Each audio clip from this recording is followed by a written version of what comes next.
बात बाढ़ और बारिश से बिगड़े हालात की। दिल्ली में कम हो रहा है यमुना में पानी, हालांकि अब भी बाढ़ का खतरा बरकरार है। आज भी हो सकती है हल्की बारिश। लोगों के आने जाने के लिए बंद पड़ी है कई सड़कें जो खोली गई है। फ्रांस के दौरे से लौटते ही प्रधानमंत्री मोदी ने दिल्ली में बाढ़ जैसे हालात पर एलजी से बातचीत की। पीएम ने केंद्र सरकार से हर संभव मदद देकर उचित कदम उठाने के निर्देश दिए। दिल्ली में बाढ़ के हालात से निपटने के लिए पहुंची नेवी की टीम। मुंबई से वेस्टर्न नेवल कमांड से आई एक्सपर्ट की टीम ने लिया बैराज का जायजा। बंद गेट को खोलेंगी नेवी की टीम। दिल्ली में बाढ़ का पानी कम होने के बावजूद कई इलाकों में अभी जलजमाव जारी है। यमुना बाजार के कई इलाके पानी में डूबे हैं। लोगों को करना पड़ रहा है मुश्किलों का सामना। दिल्ली के मयूर विहार में अब भी जल जमाव, कई इलाकों में पानी। जल स्तर कम होने के बावजूद भी राहत नहीं। लोगों के सामने खाने पीने की समस्या। बाढ़ पीड़ित राहत कैंप में रहने को मजबूर। दिल्ली के अक्षरधाम के आसपास के इलाकों में भी नहीं सुधर रहे हैं बाढ़ के हालात। चारों ओर दिख रहा है बस पानी ही पानी। अगले कुछ दिन तक लोगों के सामने खड़ी रहेगी समस्या। दिल्ली के कई इलाकों में अभी बाढ़ के हालात। दिल्ली में आईटीओ के पास हालात जस के तस है। तिलक ब्रिज की तरफ जाने वाली सड़क पानी से लबालब भरी हुई है। मशीनों के जरिए पानी निकालने का काम जारी है। बाढ़ और बारिश के बीच फंसी दिल्ली। अब पीडब्ल्यूडी मंत्री आतिशी का घर पानी की चपेट में आया। जल भराव से मथुरा रोड से गुजरना मुहाल। सड़क पर पानी भरने से लोगों की मुश्किलें बढ़ी। दिल्ली में यमुना के पानी का राजघाट इलाके में 3 दिन से कब्जा। अभी भी भरा है कई फीट तक पानी। किसान घाट भी जलमग्न हुआ। अगले कई दिनों तक पानी के घटने की उम्मीद नहीं। दिल्ली में बारिश होने के बाद बढ़ी लोगों की मुश्किलें। आईएसबीटी में हुई बारिश ने लोगों की मुसीबतें और बढ़ा दी। यमुना के उफान से आईएसबीटी पर है पानी का पहरा। बस अड्डे के अंदर पानी घुसने से लोग हैं परेशान। दिल्ली में बारिश और यमुना के पानी में तैरने लगा स्टेडियम। अरुण जेटली स्टेडियम में पानी भरा। जल भराव से तालाब जैसा दिख रहा है ये स्टेडियम। अब आइए 9 सेकंड न्यूज में बाढ़ बारिश की कुछ और बड़ी खबरें आपको दिखाते हैं। बाढ़ की वजह से दिल्ली के यमुना खादर इलाके में बिगड़े हालात। लोगों के सामने रहने और खाने पीने का संकट है। राहत शिविरों में भी मुहैया नहीं कराई गई जरूरी चीजें। दिल्ली के शास्त्री पार्क में बनाए गए राहत शिविर का भी बुरा हाल। बारिश होते ही शिविर में बेसहारा हो गए बाढ़ पीड़ित। पानी टपकने से लोगों के बीमार पड़ने का खतरा बढ़ा। दिल्ली के द्वारका गोल्फ कोर्स के गड्ढे में डूबकर 3 युवकों की मौत। फुटबॉल खेलकर लौट रहे थे तीनों युवक। दीवार कूदकर निर्माणाधीन गोल्फ कोर्स में घुसने पर हुआ हादसा। दिल्ली में धीरे धीरे घट रहा है बाढ़ का पानी। बाढ़ के हालात से निपटने के लिए मुंबई से आई नेवी की टीम का दिल्ली सरकार ने किया स्वागत। कहा आज से नेवी की टीम मोर्चा संभालेगी। दिल्ली सरकार में मंत्री सौरभ भारद्वाज का बयान। कहा बिना रुके बिना थके आर्मी और एनडीआरएफ कर रही है मदद। मुख्यमंत्री अरविंद केजरीवाल लगातार ले रहे हैं बाढ़ का जायजा। दिल्ली के अधिकारियों पर मंत्री सौरभ भारद्वाज का बड़ा आरोप। कहा मेरे कहने के बावजूद अधिकारियों ने नहीं होने दी एनडीआरएफ टीम की तैनाती। जानबूझकर तैनाती में देरी की। मयूर विहार फेज 1 में रिलीफ कैंप का दिल्ली सरकार के मंत्रियों ने लिया जायजा। बीजेपी के लोगों ने मंत्री सौरभ भारद्वाज के विरोध में जमकर की नारेबाजी। सरकार पर लगाया लापरवाही का आरोप। सौरभ भारद्वाज के राहत कैंप का जायजा लेने पर भड़के बीजेपी कार्यकर्ता। कहा कैंप में बीजेपी कार्यकर्ताओं ने बांटा खाना। मंत्री सौरभ भारद्वाज ने ली क्रेडिट लेने की कोशिश। दिल्ली सरकार के मंत्रियों ने बाढ़ से निपटने के लिए कसी कमर। आज से ग्राउंड पर रहकर लोगों की समस्या के समाधान का किया वादा। मंत्री आतिशी ने कहा पानी को निकलने में लगेगा वक्त। बाढ़ से जूझ रही दिल्ली पर फिर आफत बनकर बरसे बादल। मंडी हाउस और दूसरे इलाकों में सड़कें बनी तालाब। लोगों को आने जाने में हुई परेशानी। बरसात होने के बाद भी घट रहा है यमुना का जलस्तर। बड़ी खबर मिल रही है यूपी के मेरठ में कांवड़ यात्रा के दौरान हादसे के वक्त का वीडियो सामने आया है। कांवड़ियों की गाड़ी हाई टेंशन लाइन से टकराई थी और हादसे में 6 कांवड़ियों की मौके पर मौत, जबकि 15 कांवड़िए झुलस गए थे, जिसमें से 5 की हालत गंभीर। उस वक्त का ये वीडियो देखिए।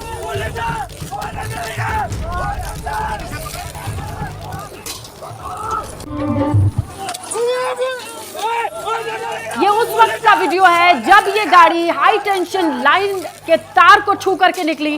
करंट दौड़ गया इस गाड़ी में और ये चीख पुकार करंट दौड़ने के बाद बची है। जिसे साफ साफ सुना जा सकता है। ये दर्दनाक हादसे का वीडियो सामने आया है। मेरठ से ये वीडियो सामने आया है और इसी हादसे में 6 कांवड़ियों की मौत की खबर, 15 कांवड़ियों के झुलसने की खबर सामने आई थी। उसी का ये वीडियो भी सामने आया जिस वक्त ये हादसा हुआ।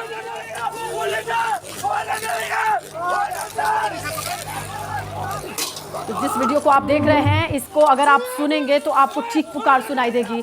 और जैसे ही करंट उतरता है, तमाम आसपास के लोग किस तरीके से चीखने लगते हैं, चिल्लाने लगते हैं। वाकई ये तस्वीरें डराती हैं, विचलित कर सकती हैं। अगर आप सुनेंगे तो आपको चीख पुकार उन लोगों की सुनाई देगी जिनके शरीर में करंट दौड़ गया है। हाई टेंशन लाइन से इनकी कांवड़ वाली गाड़ी टकराई या छुई और उसके बाद पूरी गाड़ी में करंट उतर गया और इसके जद में जो लोग आए वो झुलसते चले गए।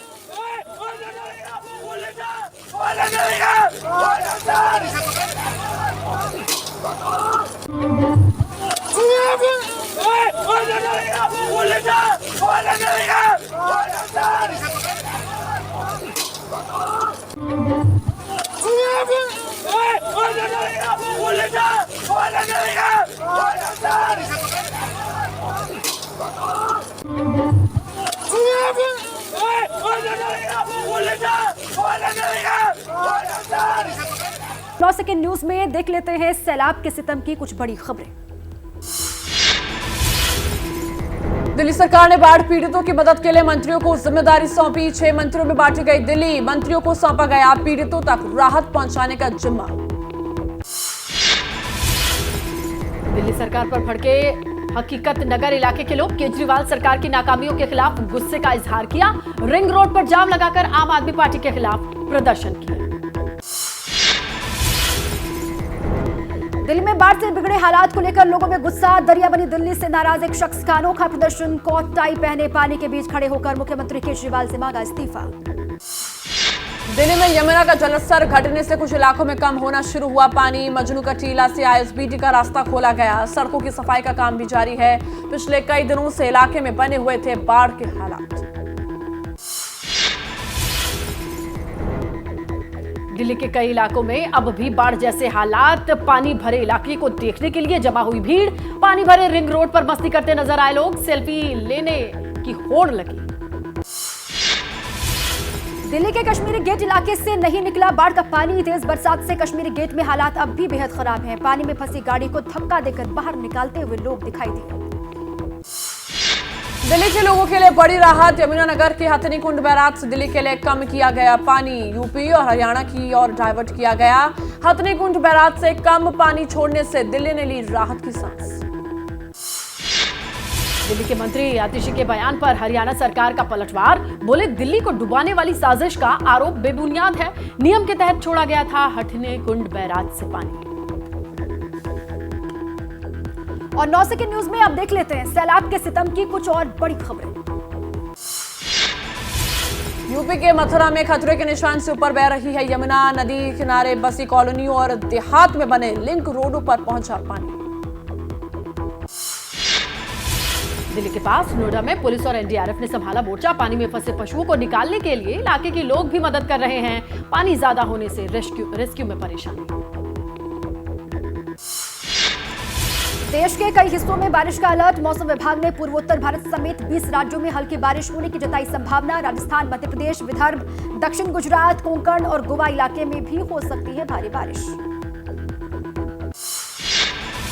उत्तराखंड के 4 जिलों के लिए आज बारिश का रेड अलर्ट। देहरादून, टिहरी, पौड़ी, गढ़वाल और हरिद्वार में भारी बारिश की संभावना है। बाकी जिलों के लिए ऑरेंज अलर्ट जारी किया गया है। उत्तराखंड में भारी बारिश की वजह से 4 धाम यात्रा में बाधा। रास्ते में फंसे तीर्थयात्रियों को बचाने में जुटे एसडीआरएफ के जवान। बारिश की वजह से रास्ते में फंसे हुए थे श्रद्धालु। उत्तराखंड के पिथौरागढ़ में भारी बरसात का जताया गया है अनुमान। आज और कल के लिए मौसम विभाग ने जारी किया है ऑरेंज अलर्ट। पहाड़ों पर जमकर कहर बरपा रहे हैं बादल। उत्तराखंड के कई इलाकों में बाढ़ जैसे हालात। देवभूमि के रामनगर में पीरूमदारा पुलिस चौकी में जल भराव। नेशनल हाईवे पर भी भरा पानी। लोगों को हो रही है अच्छी खासी परेशानी। उत्तराखंड में बारिश की वजह से निचले इलाकों में बाढ़ जैसे हालात। हरिद्वार जिले के करीब 60 से ज्यादा गांव बाढ़ की चपेट में। 20 गांव में बिजली पानी की किल्लत। उत्तराखंड के लक्सर में गंगा में डूबने से 18 साल के लड़के की मौत। मवेशियों के लिए चारा लेने जा रहा था लड़का। एनडीआरएफ की मदद से शव को बाहर निकाला गया। परिवार का रो रो कर बुरा हाल। उत्तराखंड की धार्मिक नगरी हरिद्वार के लक्सर में बारिश के बीच लोगों को करना पड़ रहा है डबल मुसीबत का सामना। आबादी वाले इलाकों में मगरमच्छ घुसने से मचा हड़कंप।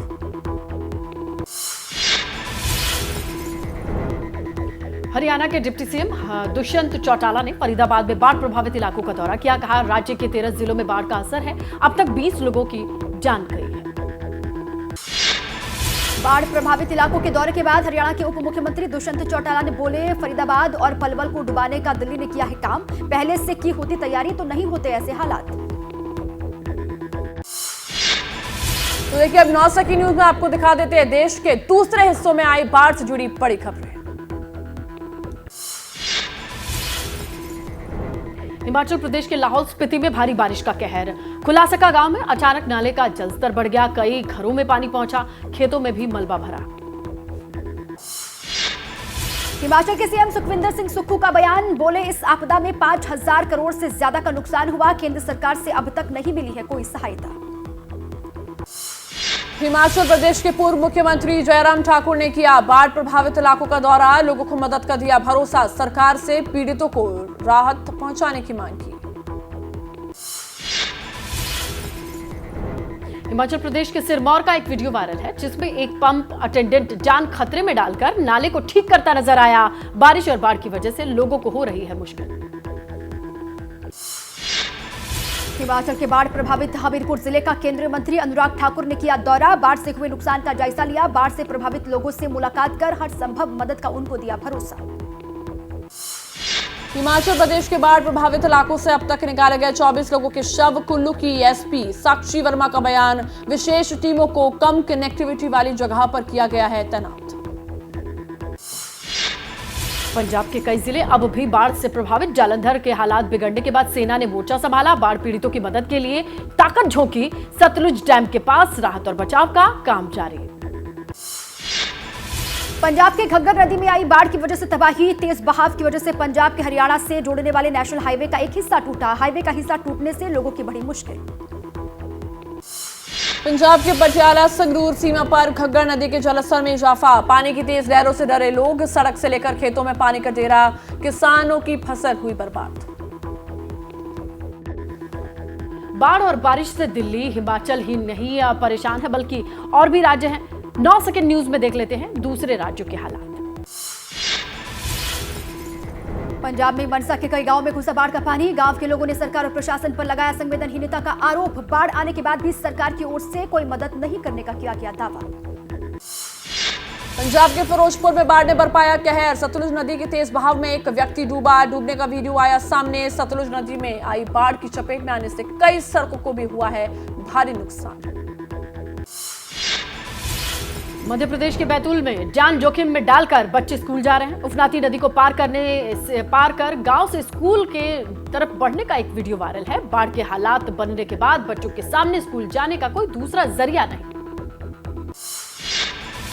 बिहार के सुपौल में बड़ा हादसा। गांव के तालाब में नहाने गए 4 बच्चे पानी में डूबे। 3 बच्चों की मौत। इलाके के लोगों ने तालाब से तीनों बच्चों के शवों को बाहर निकाला। यूपी की मथुरा में यमुना का जलस्तर पहुंचा खतरे के निशान से पार। बाढ़ आने के बाद किसानों की फसलें डूबी। नदी के किनारे बसी कॉलोनियों में भी घुसा पानी। उत्तर प्रदेश के हापुड़ में भारी बारिश के बाद बाढ़ जैसे हालात। गंगा नदी का जलस्तर बढ़ने से गढ़मुक्तेश्वर इलाके में पानी घुसा। खेतों में पानी घुसने से किसानों की फसल की बर्बादी। उत्तर प्रदेश के फतेहपुर में भारी बरसात ने बढ़ाई मुसीबत। एक सरकारी स्कूल बना तालाब। स्कूल में पानी भरने के बाद बच्चों का स्कूल जाना मुहाल हुआ। पढ़ाई को भी हो रहा है नुकसान। दिल्ली में कहर बरपाने के बाद आगरा में यमुना का जलस्तर बढ़ा। आगरा में ताजगंज शमशान घाट तक पहुंचा यमुना नदी का पानी। एहतियातन अंतिम संस्कार पर लगाई गई रोक। अब 9 सेकंड न्यूज में आसमानी आफत से जुड़ी कुछ और खबरें। उत्तर प्रदेश के बागपत में यमुना नदी का कटान जारी है। राम मंदिर के बाद नदी में समाई भगवान शिव की मूर्ति। नदी का पानी बढ़ने के बाद बागपत के कई गांवों में बाढ़ जैसे हालात। जम्मू कश्मीर के उधमपुर में अचानक आई बाढ़ से 2 लोग पानी के बहाव के बीच फंसे। जम्मू कश्मीर पुलिस, सेना, एसडीआरएफ और सीआरपीएफ ने मिलकर दोनों युवकों को बचाया।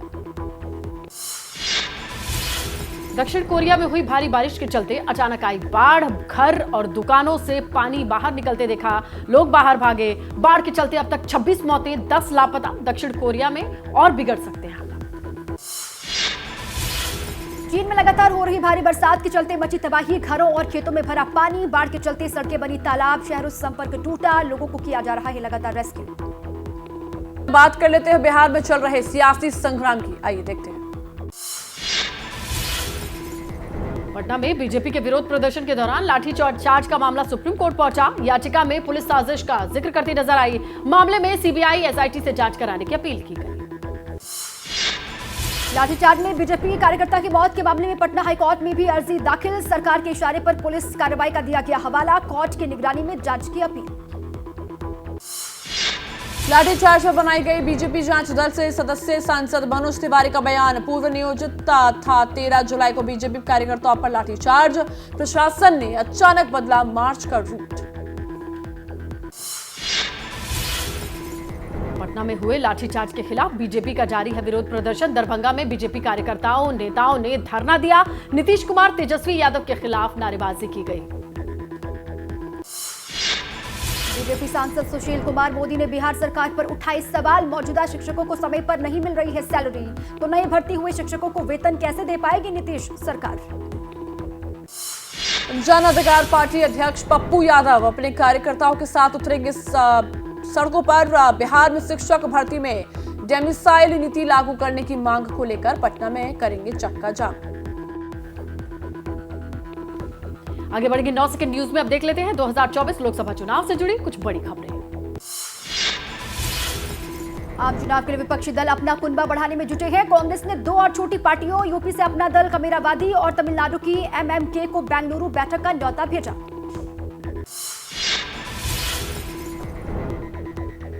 कर्नाटक के मुख्यमंत्री सिद्धारमैया, राज्य कांग्रेस प्रभारी रणदीप सुरजेवाला और राज्य के गृह मंत्री ने लिया तैयारियों का जायजा। 17 जुलाई को होगी विपक्षी दलों की बैठक। बेंगलुरु बैठक से पहले कांग्रेस ने दिया आम आदमी पार्टी के साथ देने का संकेत। पार्टी नेता जयराम रमेश का बयान, संघीय ढांचे पर केंद्र के हमले का विरोध करती रहेगी कांग्रेस। यूपी में सुबसपा अध्यक्ष ओम प्रकाश राजभर आज करेंगे ऐलान। एनडीए में शामिल होने की लग रही हैं अटकलें। गठबंधन में अपनी भूमिका और आगे की रणनीति पर लखनऊ में राजभर करेंगे खुलासा। तेलुगु फिल्म स्टार और आंध्र प्रदेश की जनसेना पार्टी के अध्यक्ष एनडीए की बैठक में होंगे शामिल। 18 जुलाई को दिल्ली में होने वाली बैठक के बाद गठबंधन का कर सकते हैं ऐलान। 9 सेकंड न्यूज में अब देख लेते हैं राजनीति से जुड़ी कुछ और बड़ी खबरें। पश्चिम बंगाल के मिदनापुर में बीजेपी के एक पोलिंग एजेंट के मुंह में पेशाब करने का आरोप टीएमसी कार्यकर्ताओं पर लगा। अस्पताल में भर्ती पीड़ित ने कहा कि किडनैपिंग कर पिटाई भी की गई। पश्चिम बंगाल में नेता प्रतिपक्ष शुवेंदु अधिकारी ने दक्षिणी 24 परगना जिले का किया दौरा। चुनाव में हिंसा के दौरान आगजनी में घर गंवा चुके हैं बीजेपी कार्यकर्ताओं से की मुलाकात। संसद के मानसून सत्र के लिए कांग्रेस ने बनाई रणनीति। मणिपुर हिंसा, बालासोर ट्रेन हादसा, संघीय ढांचे पर हमला, महंगाई जैसे मुद्दे पर सरकार के दोनों सदनों में सरकार को घेरने की कोशिश। 28 जुलाई को प्रधानमंत्री मोदी करेंगे राजस्थान का चुनावी दौरा। नागौर में जनसभा को करेंगे संबोधित। 9 करोड़ किसानों के बैंक खातों में 18,000 करोड़ की सम्मान निधि करेंगे ट्रांसफर। बीजेपी अध्यक्ष जेपी नड्डा आज करेंगे जयपुर का दौरा। गहलोत सरकार के खिलाफ नहीं सहेगा राजस्थान अभियान की करेंगे शुरुआत। नेताओं के साथ बैठक कर चुनाव की बनाएंगे रणनीति। राजस्थान के मुख्यमंत्री अशोक गहलोत ने दी चुनावी सौगात। वीडियो कॉन्फ्रेंसिंग के जरिए 1528 करोड़ की लागत से बनने वाली 2642 शहरी सड़कों का शिलान्यास किया। विधानसभा चुनाव से पहले मध्य प्रदेश में शिवराज सरकार आज से मनाएगी विकास पर्व। 28 दिनों के अभियान में 2 लाख करोड़ रुपए से ज्यादा की परियोजनाओं का होगा शिलान्यास और उद्घाटन। भोपाल में कांग्रेस कार्यकर्ताओं पर पुलिस ने किया लाठीचार्ज। पटवारी परीक्षा में हुई धांधली के खिलाफ सीएम आवास का किया गया घेराव। जिला कांग्रेस अध्यक्ष मोनू सक्सेना हुए घायल। महंगाई के खिलाफ मध्य प्रदेश में महिला कांग्रेस ने सरकार के खिलाफ मोर्चा खोला। सब्जी मंडी में टमाटर बेचकर किया विरोध प्रदर्शन। रीवा में 140 रुपए किलो मिल रहा है टमाटर। जम्मू कश्मीर के रामबन पहुंचे नेशनल कॉन्फ्रेंस नेता उमर अब्दुल्ला ने केंद्र पर साधा निशाना। का सरकार हालात ठीक होने का दावा कर रही तो क्यों नहीं कराए जा रहे हैं चुनाव। गोरखपुर पहुंचे यूपी के मुख्यमंत्री योगी आदित्यनाथ ने महाराणा प्रताप की प्रतिमा का किया अनावरण। बोले जाति भेदभाव से महापुरुषों के आदर्शों के साथ होगा अन्याय। असम के सीएम हेमंत बिस्वा शर्मा दिल्ली के सीएम अरविंद केजरीवाल पर तंज कसते नजर आए। बोले 6 महीने से कर रहा हूं इंतजार दिल्ली में मुलाकात के लिए, अभी तक केजरीवाल ने संदेश नहीं भेजा। अब आइए 9 सेकंड न्यूज में देख लेते हैं देश भर की और भी अहम खबरें। फ्रांस और यूएई की यात्रा के बाद दिल्ली लौटे PM Modi. Bastille day parade में मुख्य अतिथि बने पीएम। तो फ्रांस से हुई बड़ी डिफेंस डील, यूएई के साथ यूपीआई से लेन देन का हुआ करार। अबू धाबी में प्रधानमंत्री मोदी ने कहा, यहां आकर खुशी मिलती है, गर्मजोशी से स्वागत और सम्मान के लिए शुक्रिया। हर भारतीय यूएई को मानता है सच्चा दोस्त। टमाटर की बढ़ी कीमतों को लेकर महाराष्ट्र के कृषि मंत्री धनंजय मुंडे ने दिया बेतुका बयान। बोले 30 दिन तक टमाटर नहीं खाएंगे तो शरीर की प्रोटीन वैल्यू नहीं हो जाएगी कम। मुंबई पुलिस ने शिवसेना उद्धव गुट के सांसद संजय राउत को भेजा नोटिस। बयानों पर सफाई और सबूत पेश करने को कहा। राउत ने कहा था सीएम दफ्तर में होती है अपराधियों से डीलिंग। वे रात नवी मुंबई पहुंचे महाराष्ट्र के सीएम एकनाथ शिंदे। कार्यकर्ताओं ने पूरे जोश के साथ उनका स्वागत किया। कांग्रेस नेता बाला साहेब थोराट के बयान को हास्यास्पद बताया। बड़ी खबर से आपको रूबरू करवा दें। यूपी की सियासत से जुड़ी आज की सबसे बड़ी खबर जान लीजिए आप। सुहेलदेव समाज पार्टी के अध्यक्ष ओम प्रकाश राजभर एनडीए में शामिल हो चुके हैं। गृह मंत्री अमित शाह ये बोले हैं कि राजभर का एनडीए परिवार में स्वागत है। अमित शाह ने राजभर के साथ तस्वीर को ट्वीट किया, ये देखिए आप, और उन्होंने कहा कि राजभर के आने से यूपी में एनडीए मजबूत होगा। ये बात गृह मंत्री अमित शाह ने ट्वीट के माध्यम से साझा की है। गृह मंत्री अमित शाह से मुलाकात और उसके बाद ये तस्वीर। माननीय अमित शाह जी से मुलाकात हुई और लगभग 1 घंटे विभिन्न बिंदुओं पर जो गरीब, कमजोर, वंचित, शोषित, पीड़ित हैं उनके उत्थान के लिए और जो समाज में ज़रूरत है कि चाहे थाने की समस्या हो, तहसील की समस्या हो, ब्लॉक की समस्या हो, जो गरीब कमज़ोर हैं उनको छतरी की आवश्यकता थी। इन सब मुद्दों को लेकर के माननीय गृह मंत्री अमित शाह जी से मुलाकात हुई, बात हुई और उन्होंने सहमति जताई और दोनों दल के मिलने से पूरे प्रदेश में एक बड़ी ताकत पैदा होगी और जो लक्ष्य है देश के प्रधानमंत्री माननीय नरेंद्र मोदी जी का कि गरीबों का उत्थान, कमज़ोरों का उत्थान, पिछड़े दलित अल्पसंख्यक का उत्थान, जो उनकी सोच है उस सोच को आगे बढ़ाने में बड़ी मदद मिलेगी। इस बात के लिए हम देश के प्रधानमंत्री माननीय नरेंद्र मोदी जी और देश के गृह मंत्री माननीय अमित शाह जी और उत्तर प्रदेश के मुख्यमंत्री योगी आदित्यनाथ जी को धन्यवाद देता हूं कि इस लड़ाई में हम लोगों को साथ उन्होंने लिया है। इसके लिए हम तीनों लोगों के आभारी हैं। सर, आपने पहले ये बात कही थी कि सपा, बसपा, आरएलडी और कांग्रेस अगर सब एक साथ मिलकर आते हैं तो मैं भी उनके साथ जुड़ूंगा। भाई मैं इंतज़ार कितने दिन करूंगा। मैं लोगों से प्रयास किया बात करने की, लेकिन कभी उधर से कोई रिस्पांस नहीं आया। तो समाज हित में, देश हित में, गरीब, कमज़ोर, वंचित, शोषितों के हित में जो लड़ाई हम लोग लड़ते हैं, चाहे वो महिलाओं की हो, नौजवानों की, किसानों की हो, गरीब की, असहाय की हो, तो उस लड़ाई को आगे बढ़ाने के लिए जो काम भारतीय जनता पार्टी माननीय देश के यशस्वी प्रधानमंत्री नरेंद्र मोदी जी के नेतृत्व में जो लड़ी जा रही है, माननीय गृह मंत्री अमित शाह जी, माननीय यूपी के मुख्यमंत्री योगी आदित्यनाथ जी के नेतृत्व में जो लड़ाई हो रही है, उस लड़ाई में हम लोगों ने कदम बढ़ाकर साथ चल करके इस लड़ाई को आगे बढ़ाने का प्रयास किया। आपने काफ़ी समय पहले ही ये बात कह दी थी कि समाजवादी, जिस तरह कांग्रेस से कई नेता टूटे हैं, उसी तरह समाजवादी से भी कई नेता अलग हो जाएंगे और भारतीय जनता पार्टी शामिल होंगे। इसी क्रम में मंत्री दारा सिंह जो थे वो समाजवादी पार्टी से हटकर भारतीय जनता पार्टी में है। आपकी बात एकदम सही है। देखिए, हम कभी झूठ नहीं बोलते। जो बात मैं कहता हूँ, डंके की चोट पर सीना ठोक के कहता हूँ, वो आपके सामने रहा। और इस नाते हम कोई भी चीज़ बात कहते हैं तो बहुत सोच समझ के कहते हैं। क्या लगता है सर, अभी और भी जैसे कि बताया था आपने कि कई बड़े चेहरे हटेंगे समाजवादी से, तो क्या इसी क्रम में और भी कोई चेहरे हैं जो हट सकते हैं? तो देखिए, अब इंतज़ार करिए आगे क्या क्या होता है। मैं सिर्फ इतना कहूँगा कि अब उत्तर प्रदेश में भारतीय जनता पार्टी, सुहेलदेव भारतीय समाज पार्टी और हमारे जो सहयोगी दल हैं, अब उत्तर प्रदेश में लड़ाई नाम की चीज़ कोई नहीं रह गई है।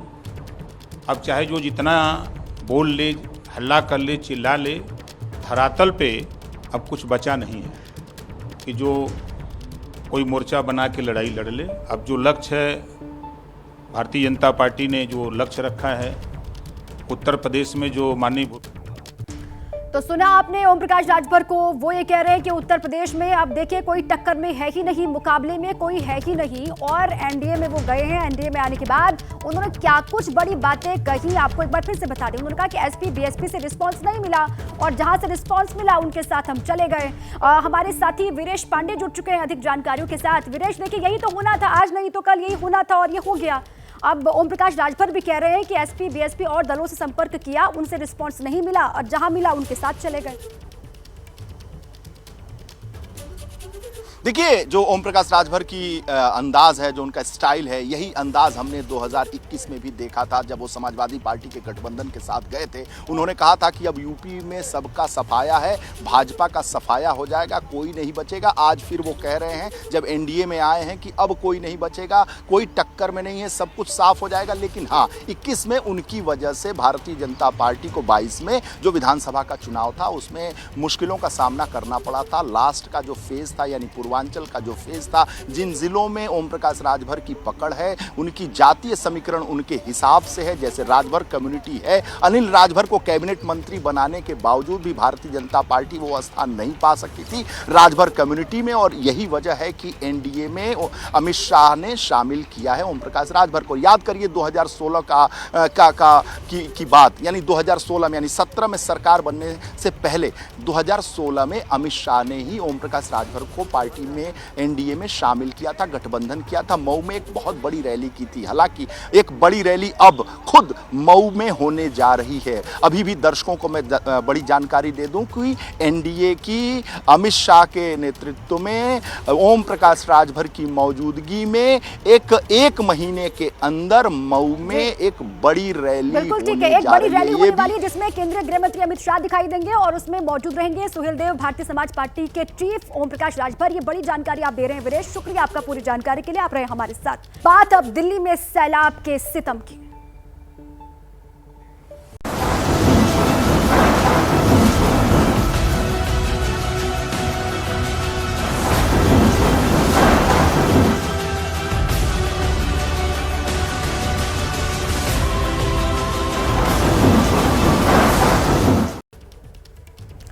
देखिए, दिल्ली के हालात इन दिनों इस तरह के हो गए हैं कि मान लीजिए आप यमुना पूरे दिल्ली में कुंडली मारकर बैठ गई हो। पानी की निकासी के इंतजाम नहीं होने से अभी भी कई इलाके ऐसे हैं दिल्ली के जो बाढ़ में तब्दील हो रहे हैं। ऊपर से पहाड़ पर आसमानी आफत के अलर्ट ने दिल्ली की टेंशन को और भी ज्यादा बढ़ा दिया है। उत्तराखंड में बारिश का रेड अलर्ट जारी किया गया है, जिससे पहाड़ का बारिश का पानी हथनीकुंड बैराज में आएगा और इससे आप समझिए दिल्ली में एक बार फिर यमुना का कहर देखने को मिल सकता है। और इसीलिए हम कह रहे हैं कि टेंशन अभी खत्म होती तो फिलहाल दिखाई नहीं दे रही है।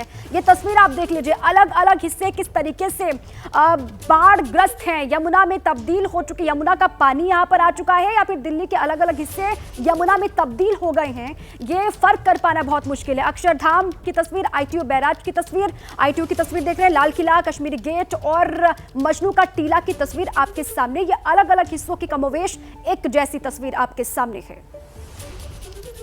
अब आइए, मेरे अलग अलग साथी जुड़ चुके हैं, सीधे उन्हीं का रुख करें। अभिषेक उपाध्याय लाल किला से हमारे साथ हैं, वीरेश पांडे ITO बैराज से मेरे साथ हैं, वरुण जैन यमुना बाजार से मेरे साथ हैं और ITO से दीपक रावत मेरे साथ हैं। लेकिन सबसे पहले आपको ले चले अभिषेक के पास। अभिषेक, अभी क्या के वहां की ताजा तस्वीरें और क्या पानी वहां पर कम हो रहा है, और अगर पानी कम हो रहा है तो क्या परेशानी कम होती हुई दिखाई दे रही है दिल्ली के लोगों की? अभिषेक। देखिए दोनों ही चीज़ें हैं, पानी और परेशानी। पानी कम ज़रूर हुआ है मगर इतना भी कम नहीं हुआ है कि वो दिखाई ना पड़े। देखिए लाल किला में दिखा रहा हूँ आपको, और ये पूरा का पूरा सामने की जो रोड है, दोनों तरफ आपको पानी दिखाई पड़ रहा है।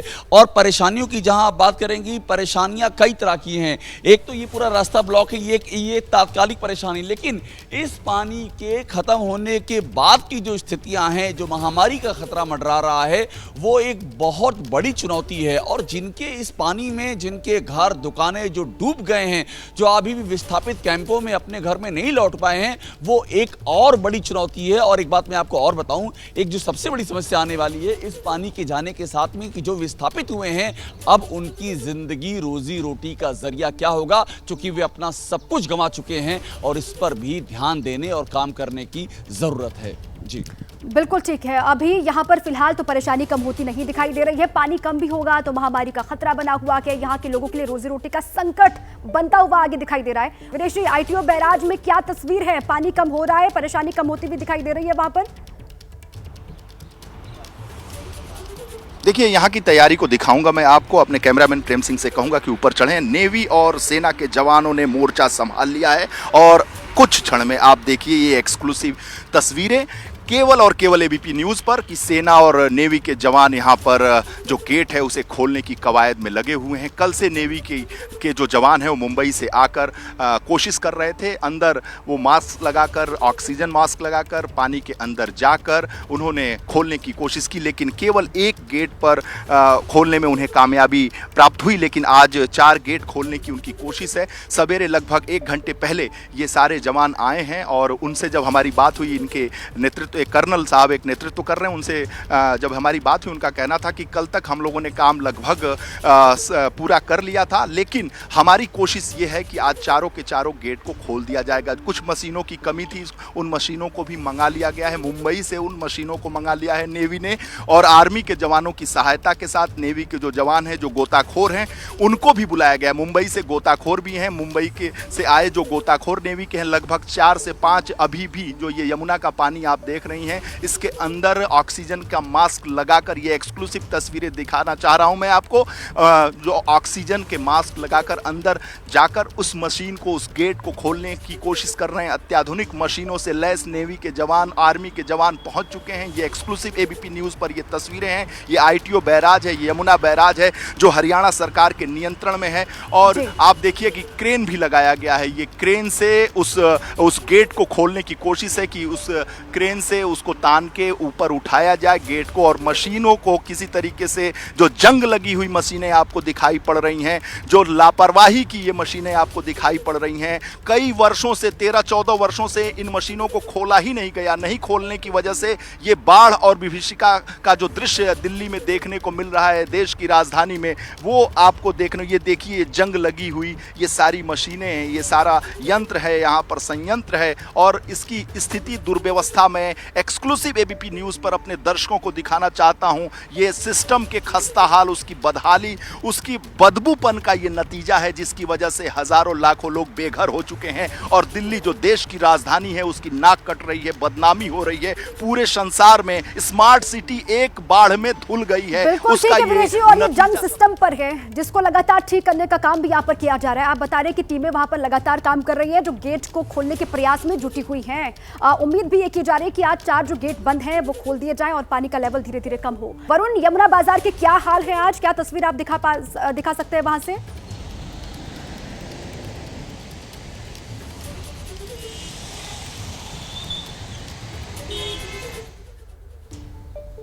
जरूर कम हुआ है, लेकिन हालात बेहद अभी भी खराब है, क्योंकि आप इस अंडरपास में देखिए इतना पानी भरा हुआ है कि इसके अंदर से ना ही कोई बस जा सकती है, ना ही ट्रक जा सकता है। और चिंता का सबब ये भी है कि ये जो सड़ा हुआ पानी है जो कि बदबू मार रहा है, ये आने वाले समय में कई बीमारियों का सबब बनेगा। आप देखिए इस पानी, लाल किले के पीछे ही किस तरीके से आपको यहाँ पे पशु जो है इस पानी के चलते जो मर गए हैं वो यहाँ पर पड़े हैं। यानी कि जब इन लाशों में अब सड़ान उठेगी, पानी और ज़्यादा खराब होता जाएगा, तब 10 बीमारियां जो है इस पानी के जरिए फैलेगी। तो ऐसे में जब पानी तो कम हो रहा है, साथ ही प्रशासन को अब अलर्ट हो जाना चाहिए और इस सड़े हुए बदबूदार पानी के चलते जो बीमारियां फैल सकती है उनकी रोकथाम के लिए छिड़काव की भी यहाँ पर व्यवस्था शुरू करनी चाहिए। तो कहीं ना कहीं बाढ़ से तो जरूर राजधानी दिल्ली वासियों को अब राहत मिलनी शुरू हो गई है, लेकिन अब जो उसकी जो कॉन्सिक्वेंसेज है उसके बाद जो उसके चलते जो बीमारियां यहाँ पर फैल सकती है उसकी आहट यहाँ पर आपको देखने को खुद ही मिल जाएगी। जी, बाढ़ के हालातों से तो धीरे धीरे दिल्ली निकल रही है, लेकिन जो बीमारियां इसके बाद उत्पन्न होंगी, जो फैलेंगी, उससे कैसे निपटा जाएगा, अब प्रशासन को इस तैयारी में लग जाना चाहिए। वरुण, आप ये जानकारी दे रहे हैं। दीपक का रुख कर लेते हैं। दीपक, आईटीओ की क्या हालत है? पानी कम हो रहा है, क्या तस्वीर है इस वक्त? जी, आपको सीधी तस्वीर आईटीओ की दिखा देते हैं। आईटीओ की इस आधे से ज़्यादा सड़क पर आपको पानी नज़र आएगा, लेकिन एक कोना है जिसमें आपको देखेंगे एक एक करके गाड़ियां जो है निकल पा रही हैं, क्योंकि यमुना का जल स्तर लगातार नीचे जा रहा है। 205.98 मीटर तक सुबह 9 बजे तक का यह आंकड़ा था। और आपको बता दें कि जो खतरे का निशान बना हुआ है यमुना पे, वो 205.33 मीटर पे है। यानी इसको इस तरीके से समझिए कि दोपहर के बाद तक खतरे के निशान से नीचे यमुना जा सकती है अगर बारिश नहीं हुई तो। और अगर इसी तरह के हालात रहे, पानी निकलता रहा, तो आईटीओ पर भी जो पानी आपको जमा नजर आ रहा है, इसे भी पंपिंग के जरिए इसे ठीक कर दिया जाएगा। यानी कि कल का दिन, जब सोमवार का दिन लोग दफ्तरों के लिए निकलेंगे, तो शायद ये सड़क साफ नजर आए। हालांकि अभी भी स्थिति ऐसी है कि मैं दिखाने की कोशिश आपको लगातार कर रहा हूँ। इस तरफ सड़क के पानी आप देखिए, मैं जितना अंदर की तरफ जाऊंगा पानी घुटने से ऊपर जाता हुआ नजर आ जाएगा। हालांकि दूसरी तरफ की सड़क को कोशिश ये की जा रही है कि वहां तक पानी ना जाए, इसलिए ट्रैफिक को वहां से निकाला जा रहा है। तो स्थिति अभी ऐसी है कि इसे बिल्कुल अच्छी स्थिति में नहीं कह सकते, लेकिन लगातार स्थिति बेहतर हो इसके लिए कोशिश की जा रही है। इसमें बारिश का भी बहुत ज़्यादा असर होगा। अगर दिल्ली में बारिश होती है तो ये स्थिति और ज़्यादा दोबारा बिगड़ने के चांसेस हैं, ऐसा विशेषज्ञ भी बता रहे हैं। बिल्कुल ठीक है, बारिश नहीं हुई और सब कुछ ठीक रहा तो पानी धीरे धीरे कम होगा और पानी के साथ साथ लोगों की परेशानियां भी कम होंगी। दीपक, आप ये बता रहे हैं। शुक्रिया आपका और तमाम सहयोगी जो आपको तस्वीरें दिखा रहे थे। आगे भी इस पर लगातार हमारी नजर है। आप सभी का बहुत शुक्रिया। बाढ़ और बारिश के हालात पर लगातार हमारी नजर